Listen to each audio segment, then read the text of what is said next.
Our guest today is the governor of Illinois. He has been a public servant for the people of Illinois for more than a quarter of a century, both as a citizen and a public official.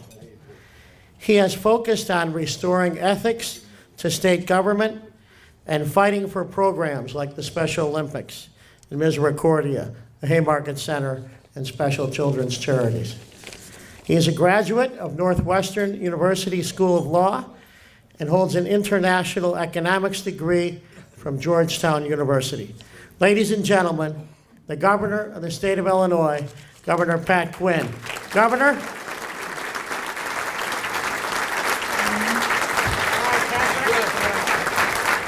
right. Well, I'm very glad to be here today on this beautiful day, and I also want to thank all the folks who have come out. I think all of us had a good day yesterday honoring our mothers all across Illinois and across our country. Next month we'll honor our fathers. And I really feel that personally a lot of my life is due to the great work and tremendous example of my mom and dad.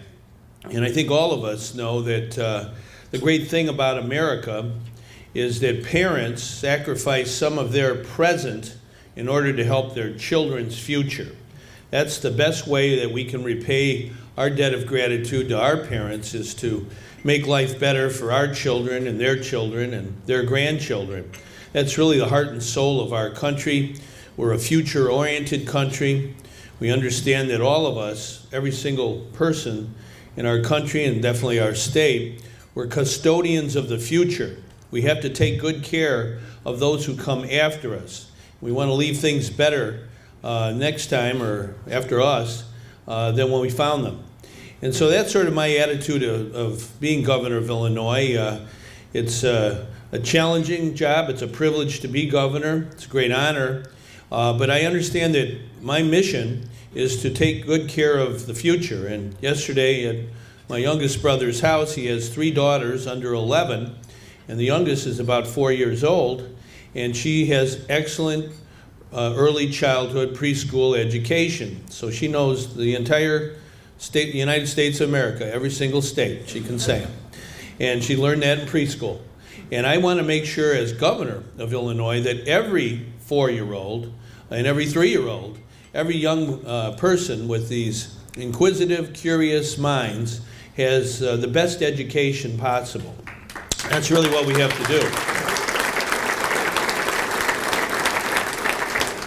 We don't want any state to out-educate Illinois. We understand that what's at stake is the next generation, and so that's why today I wanted a chance to visit with everyone. I really do appreciate the forum of the City Club. It's really, I think, its great tradition of over a century is bringing people together who are leaders in different walks of life to hear elected officials and public officials and people who make things happen.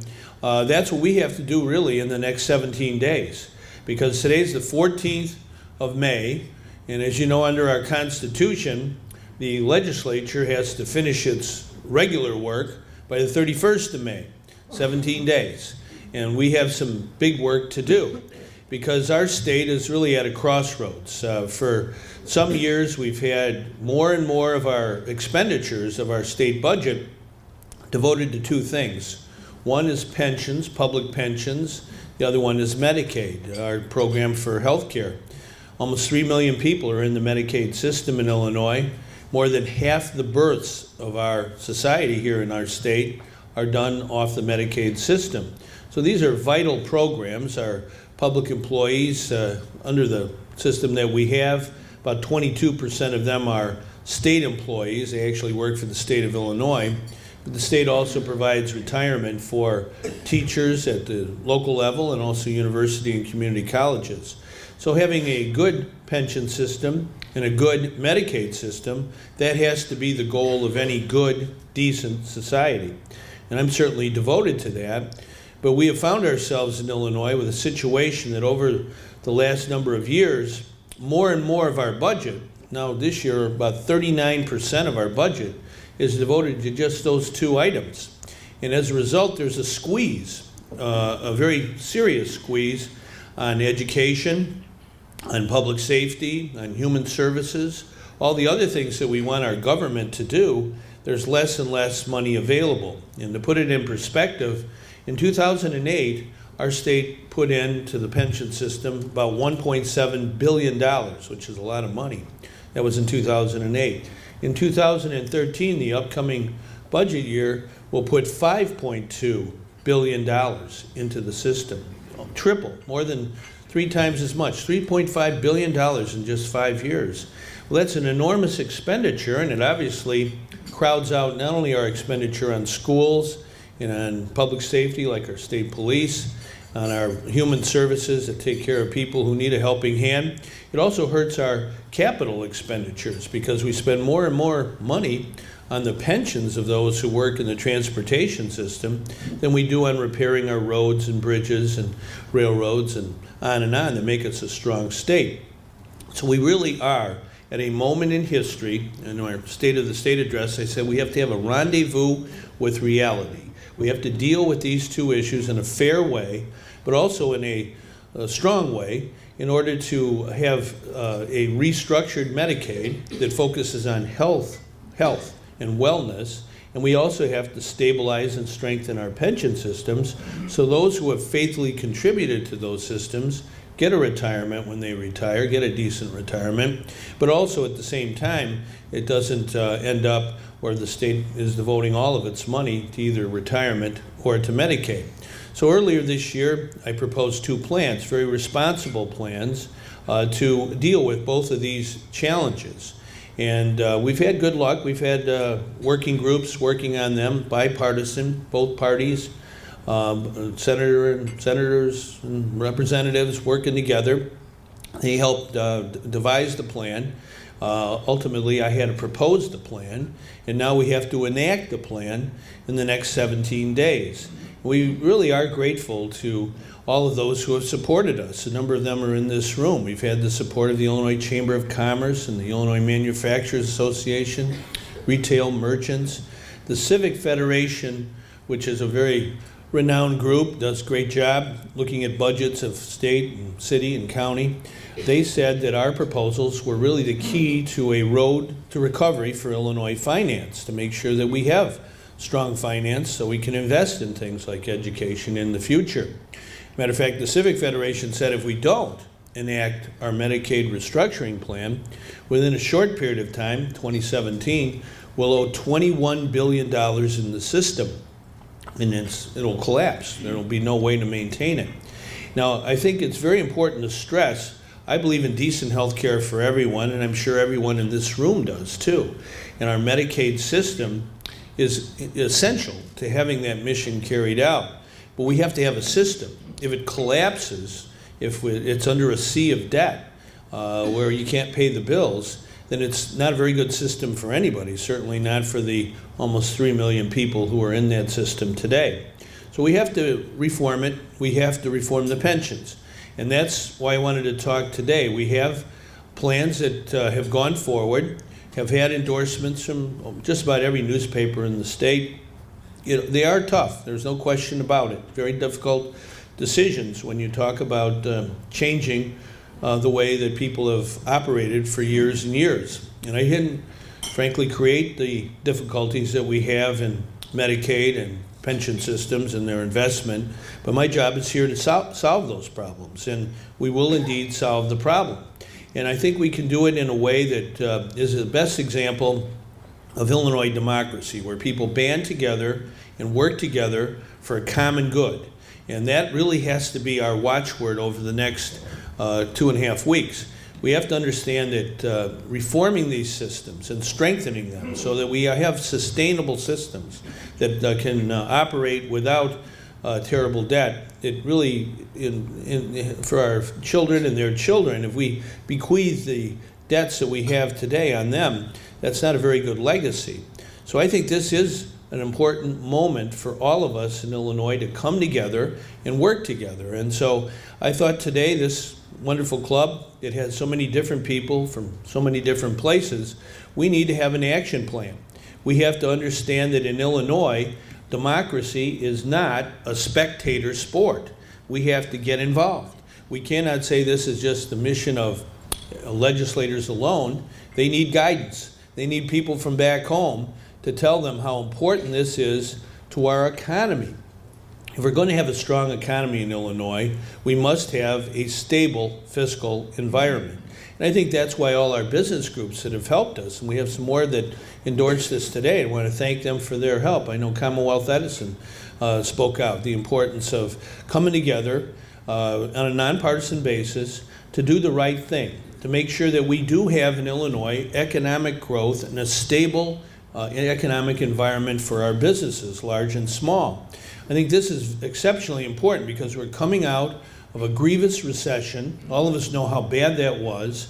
It hurt our state. It hurt every state. But we have to understand that we're Americans. And with Clint Eastwood, we want the world to hear the mighty roar of our engines. And so our people in Illinois are working very hard on very many different tasks to strengthen our economy at the grassroots level. When I became governor, that was in 2009 in January, Chrysler in Belvedere, the very company that Clint Eastwood was talking about, they had 200 workers. And their chief executive called and they were on life support. And fortunately, President Obama stepped forward and our state stepped forward. And we worked together to help that company get back on its feet and the workers to get jobs. So this summer, they'll have 4,600 jobs at Chrysler Belvedere.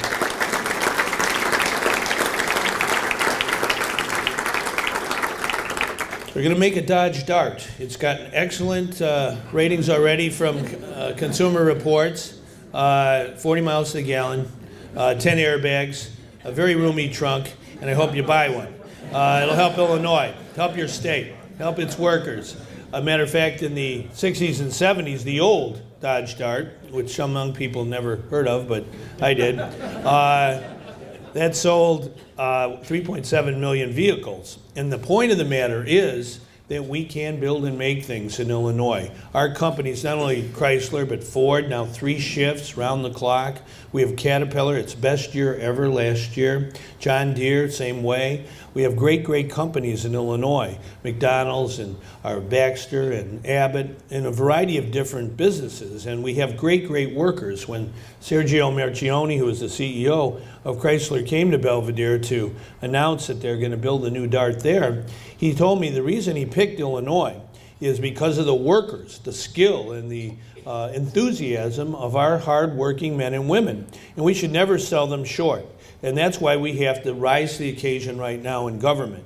We have to understand that the people of Illinois are depending on us. They're depending on those in government to make very hard, important decisions for today and for tomorrow. You know, you only get to be 4 years old once.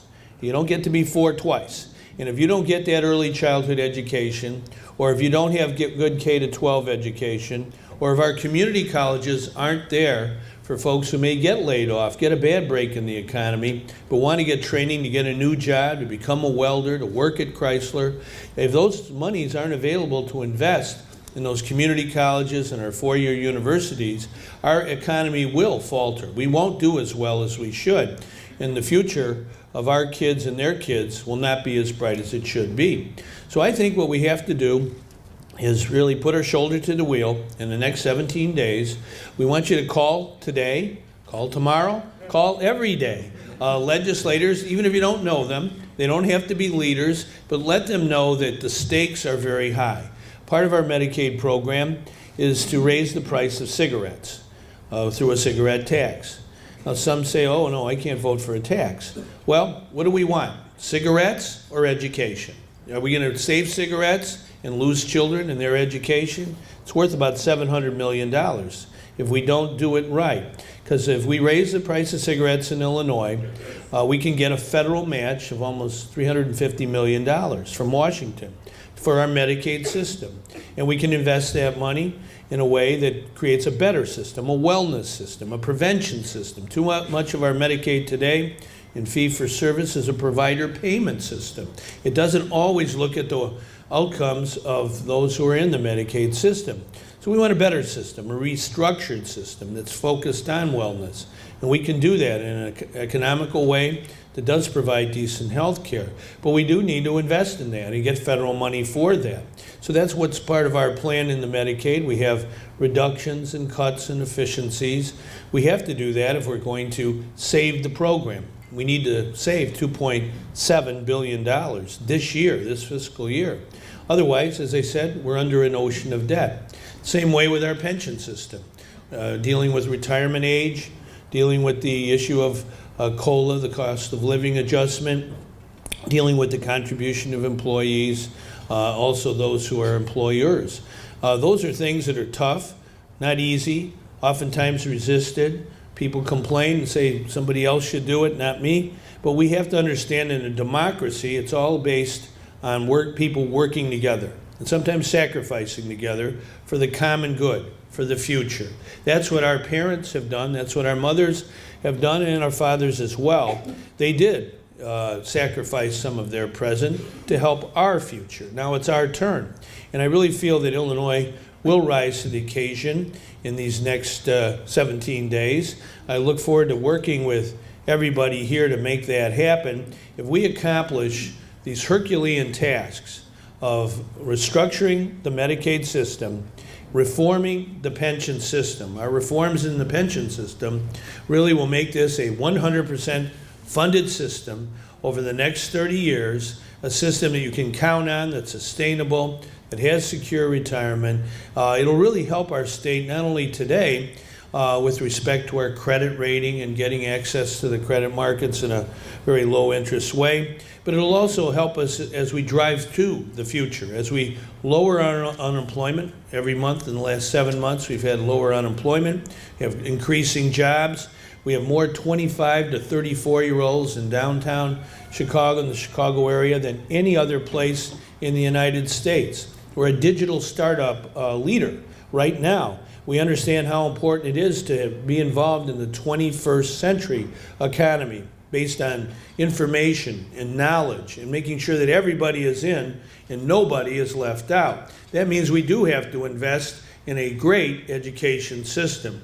For my nieces, for your children and your relatives, I think all of us are in this together. If we work together, we can make the will of people the law of the land. Thank you very much.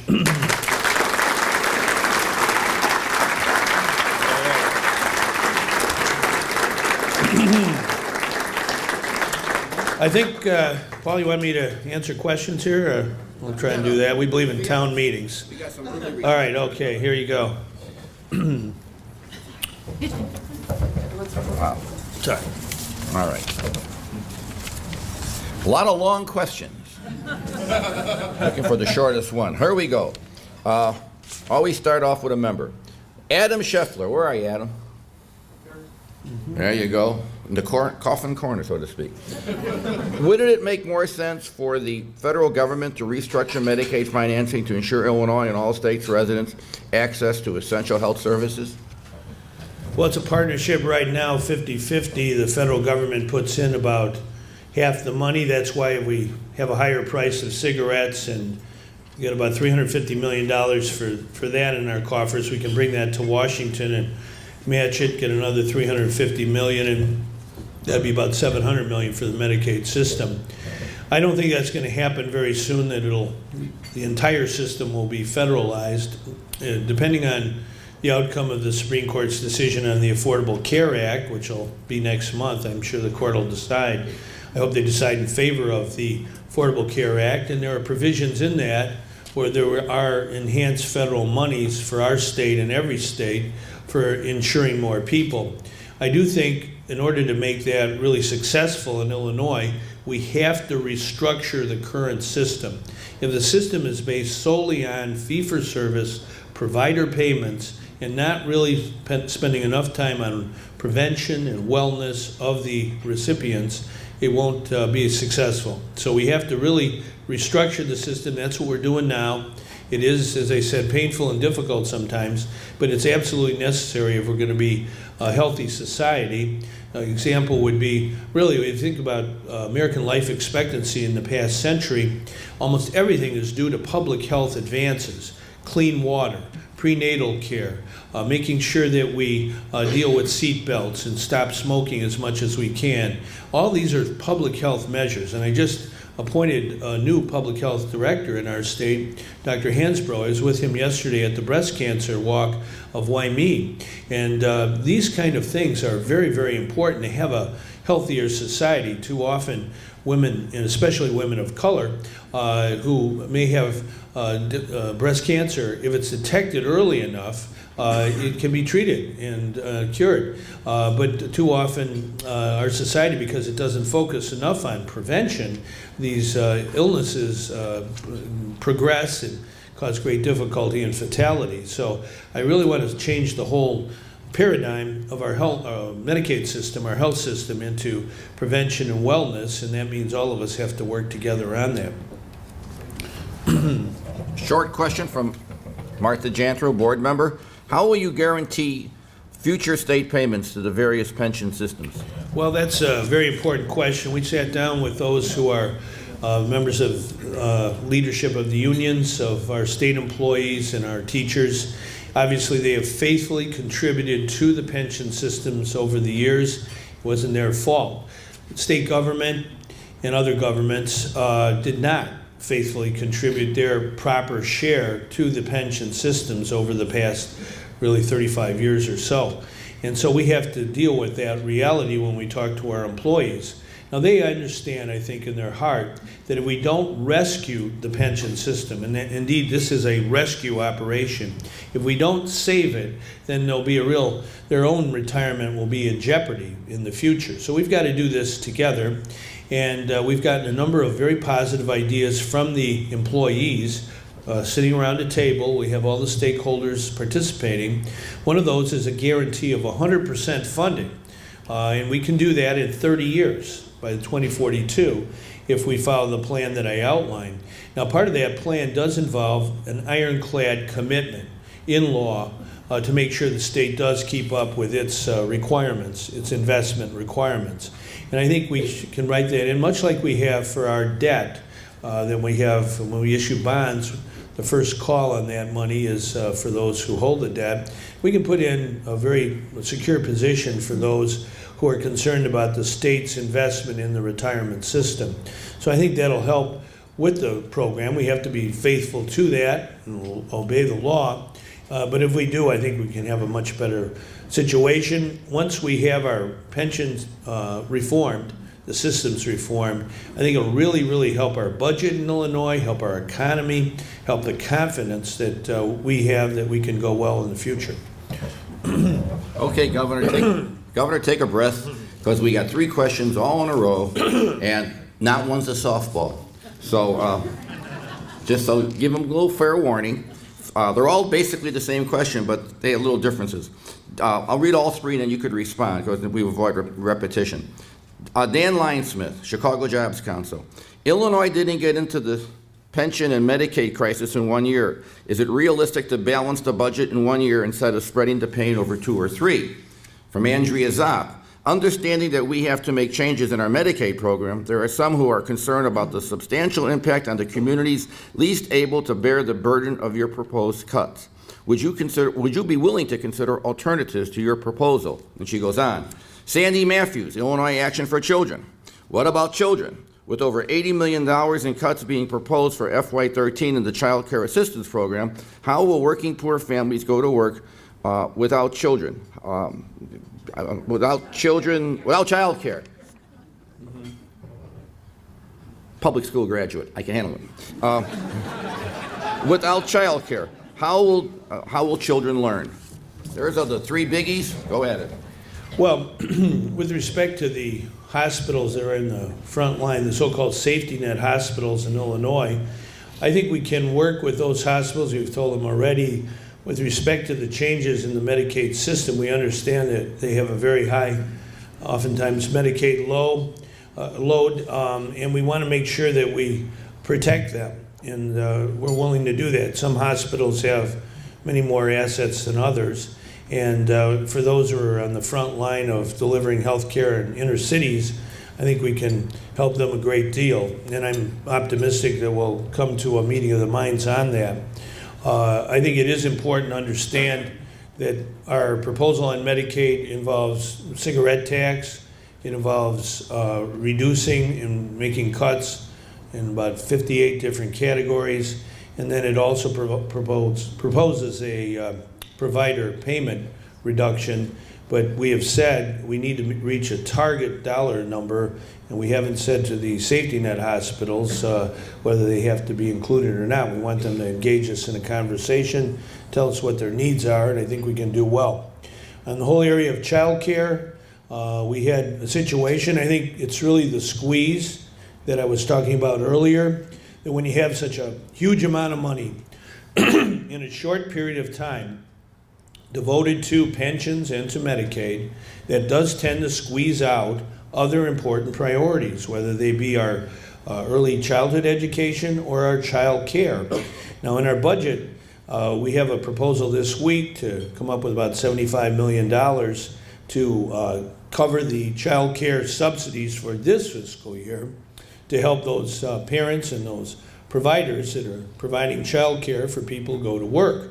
And we want to continue that, and we'll do that in the next fiscal year.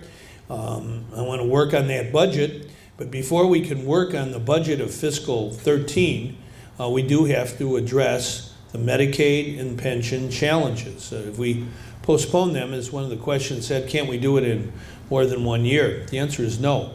Last year, the legislature in its wisdom decided to not pay $1.9 billion worth of Medicaid bills. They said, we'll do it next year.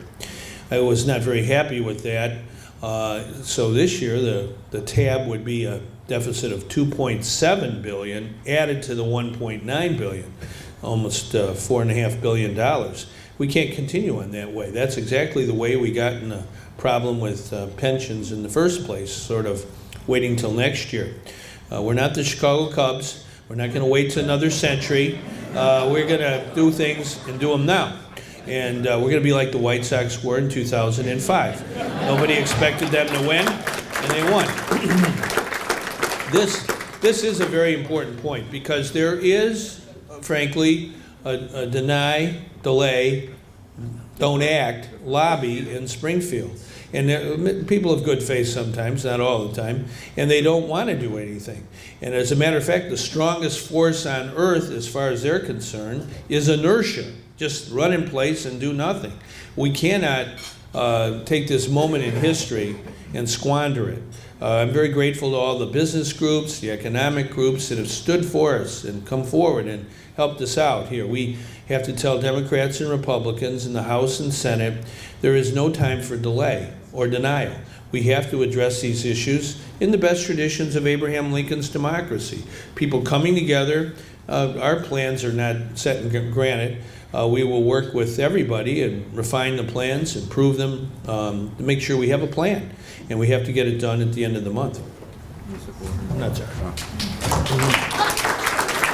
All right.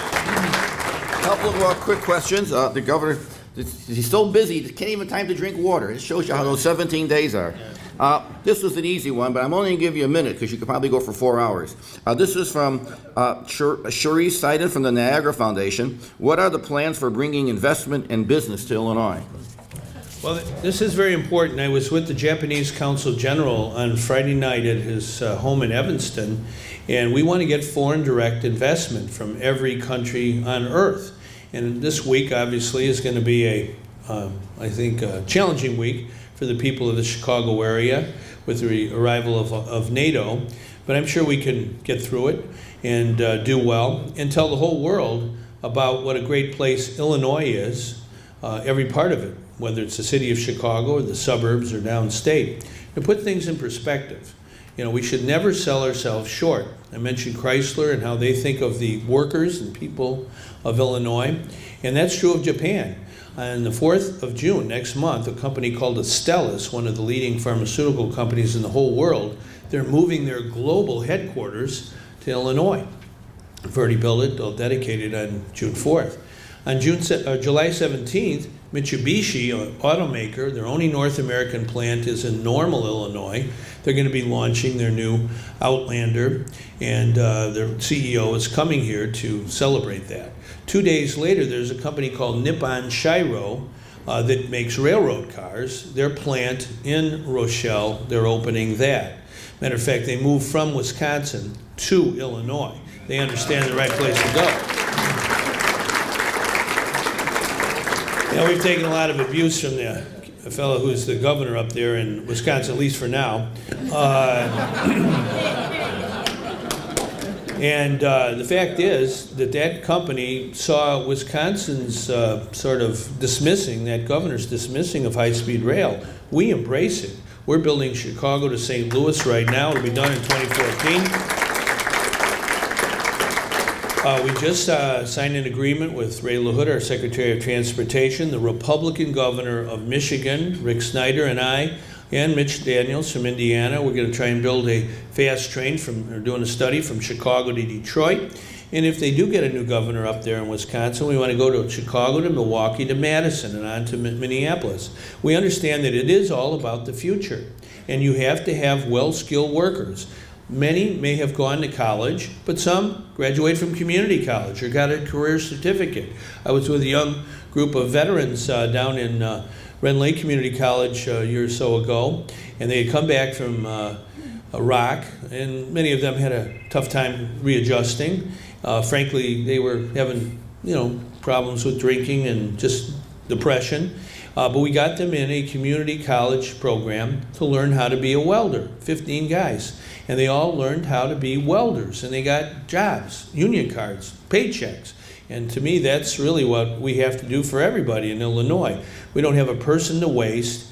It is all about investing in human beings, human infrastructure, whether it's their education or their child care or their health or their public safety or human services. That's really where we want to devote our resources. So really taking on these two challenges I've outlined this morning, that is our mission on Earth right now to get the job done.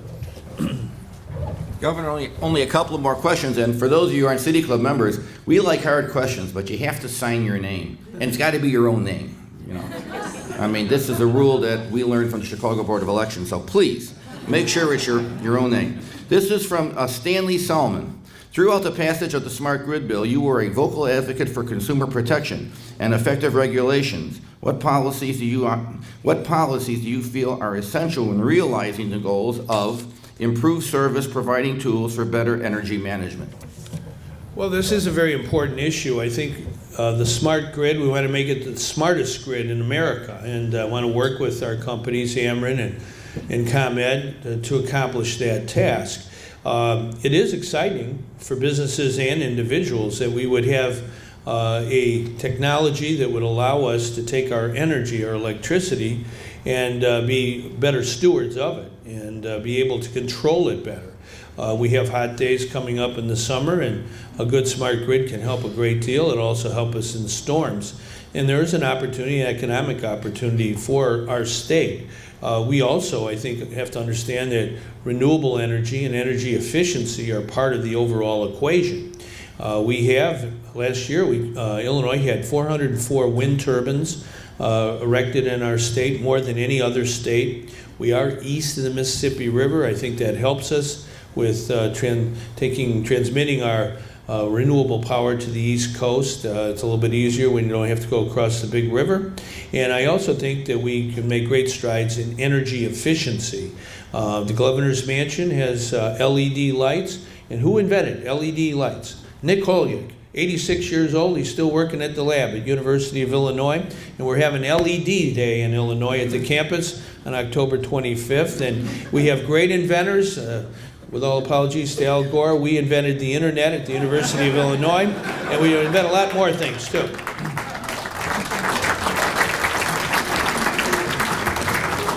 Last question, and member of the City Club, but they put your firm down, showing enormous flexibility. I will read the question. Seabird, Brantford, and Shank. Who's that from? Which one of the three? They all passed. Where? All right. Which one are you? No, keep asking questions like this and there'll be a fourth name, no doubt. Here we go. In 2010, RTA received short-term borrowing authorization to manage the state revenue backlog. By the way, very good handwriting. There is currently legislation to extend the short-term borrowing authorization beyond 6/30/12, expiration date. Where do you stand on this reauthorization legislation? Well, I think with the price of petroleum at $4 and $5 a gallon, it's important that we have a strong public transportation system statewide, but especially in northeastern Illinois. So we want to work with the RTA and their constituents, the CTA, Metro, PACE, on improving public transportation. Just to put this again in perspective, if we don't deal with Medicaid and pensions, then we have less money in our transportation funds in Illinois, because the payments for pensions just in the Department of Transportation have skyrocketed, and that takes money out of our road fund, our transportation fund, and that's less money for public transit and repairing roads and bridges and highways all across our state. One of the strengths of Illinois is our transportation system, our commuter railroad system that gets people to and from work and other places they want to go. That's very, very important. In our highway system, south of here, along I-80, Joliet, Elwood, places like that, we have the largest inland port in America. It's a huge, growing, dynamic intermodal that is really supplying the whole heartland of America. Trains come from both coasts. They come to Illinois. We have good highways here. We're investing in those highways. We want to make them better. And it's important that we understand that our location is one of our advantages and our transportation is one of our advantages, both for freight and for commuters and passengers. And so we have to make these investments. And again, by addressing these challenging problems we have today, we'll have more resources for helping people and infrastructure for years to come. So this is our moment of truth, our day of reckoning, our rendezvous with reality. We've got to get it done. All right, the usual.